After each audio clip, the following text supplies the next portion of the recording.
சண்டேனா சொல்லவே தேவையில்ல, எல்லார் வீட்லேயும் ஸ்பெஷல் தான். ஆனால் இன்றைக்கி எங்கள் வீட்டில் என்ன ஸ்பெஷல் தெரியுமா? பீஃப் பிரியாணி. அது யார் செய்ய போகிறாங்க? என்னோடய ஹஸ்பண்டு. நான் எல்லாமே ரெடி பண்ணி கையில் கொடுத்துட்டேன். இன்றைக்கி என்னோடய வேலை என்ன அப்படின்னு பார்த்தீங்கன்னா, வீடியோ எடுக்கிறது மட்டும்தான் என்னோடய வேலை. இன்றைக்கி பிரியாணி ஸ்டார்டிங் டு எண்டிங் வரைக்கும் அவரோட ப்ரிப்ரேஷன் தான் எல்லாமே. எப்படி செய்கிறாங்க நம்ம பார்க்கலாம். ஆனால் டேஸ்ட் ரொம்ப சூப்பராகவே இருந்தது. அளவு தண்ணி எல்லாம் கூட கரெக்டாக வச்சுருந்தாங்க. ஆனால் இந்த அளவுக்கு செய்வாங்க நானே எதிர்பார்க்கல. ஆனால் நல்லாவே செஞ்சுருந்தாங்க.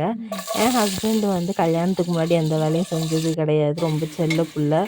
அவருக்கு எல்லாமே கை மேலே கொடுப்பாங்க. ஆனால் என்ன கல்யாணம் பண்ணதுக்கு அப்புறம் பாவம் அவர் எனக்கு சின்ன சின்ன ஹெல்ப் பண்ணுவாங்க. அது ரொம்ப ஹெல்பிங் மைண்ட் இருக்குது அவருக்கு. நம்ம ஒய்ஃப் கஷ்டப்படுறாங்கன்னு சொல்லிட்டு ஏதாவது ஒரு விதத்தில் அவர் எனக்கு ஹெல்ப் பண்ணுவார். நான் சமைக்கும் போதோ துணி துவைக்கும் போதோ. எத்தனை பேர் வீட்டில் ஹஸ்பண்டுங்க இந்த மாதிரி ஹெல்ப் பண்ணுறாங்கன்னு சொல்லிட்டு மறக்காமல் கமெண்ட் பாக்ஸில் கமெண்ட் பண்ணுங்கள். இந்த வீடியோ உங்களுக்கு பிடிச்சிருந்துச்சுன்னா லைக் பண்ணுங்கள், ஷேர் பண்ணுங்கள், மறக்காமல் சப்ஸ்கிரைப் பண்ணுங்கள். தேங்க்யூ ஸோ மச் ஃபார் வாட்சிங். வாங்க ஆஃப்டர்நூன் லஞ்ச் சாப்பிட்லாம்.